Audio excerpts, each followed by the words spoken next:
Joining us now from the Money 2020 conference as well, Marqeta CEO Simon Khalaf. Simon, it's great to have you on. Now, if I'm understanding this news correctly today, you're basically creating a one-stop shop for rolling out credit card programs.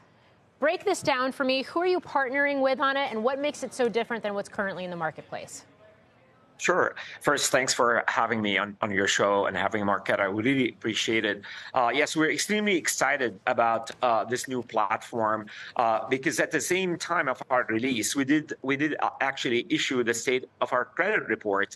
And when we interview consumers, they believe that they are the customer of the brand, not a customer of the bank. So what we've done here is we put a credit platform that allows any brand to issue a card, like your store card, but it's actually a digital card. It's a card that's alive. It's a card that's personalized and allows every brand to establish great loyalty with its consumers. So it's kind of a change to the credit cards that are out there. Most of the credit cards are not digital products. They're actually a piece of plastic. But if you think about it, a card is the most adopted technology product ever built by humanity. It has more distribution than Google and Facebook combined. And what we're doing to this card is bringing it alive and allowing the brands to make that the homepage of their digital experience. So with every tap or you get that engagement. Okay. I mean, you're still working with the bank. You're still working with a lender to issue that credit as well. Do you already have customers signed up or companies that you're going to work with in terms of these issued credit cards? And I guess just as importantly, how is this going to help expand the pipeline of new business in general?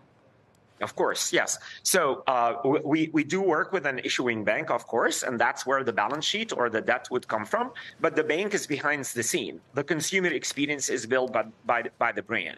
So we will be announcing. We don't have brands that we can announce, but obviously we're working with some, but we'll probably announce them soon. In terms of the broader business, obviously Marqeta establish its growth through the debit program, and that's 50% of the market. Now we're taking all the innovation we've done with debit and putting in the credit, so it actually doubles our total addressable market. Okay, Simon, I looked at your survey results. I found it a bit troubling that consumers are stretched. They're using credit to make ends meet like they haven't in a long time, and they're having trouble getting credit on good terms, so they're very interested in getting more new cards. I mean, it sounds like a house of credit cards potentially when it comes to consumer spending. Why isn't it? Well, it's actually, they're not looking for yet another card. They're not looking for something else. They're looking for something different. So it is very interesting that most of the consumers would trade APR for a better customer experience. They want the loyalty to go to the brand, and they want that to come in near real time, and they want that card to help them in their spending habits. They want the card to find them the good deal, and also with velocity controls, if they go on a shopping spree and their debt stack is increasing, that card could turn itself off. I think that's what I'd say the new generation is looking for, more of a concierge or a financial assistant more than they looking for a payment vehicle. I think it helps consumers bring down their debt stack. So what's going to happen with the various relatively new types of consumer debt that consumers seem to be stacking up? Your survey found a lot of interest in buy now, pay later continues. Of course, they've got some traditional credit card debt, I'm sure. Now they're going to have this. If things get more challenging and things get really stretched, what are they going to drop? What kind of product is going to be hurt the most? Yeah, I mean, of course. I mean, BNPL was once positioned as a card killer. Now I think it's a card maker. So for folks who do not have a credit history, they're going to start with buy now, pay later. They will build the credit history, and from there they'll go into the traditional card, which is a revolver. So if you add them all up, you have a large swath of the population that is on very high APRs. So let's say 19 to 22%.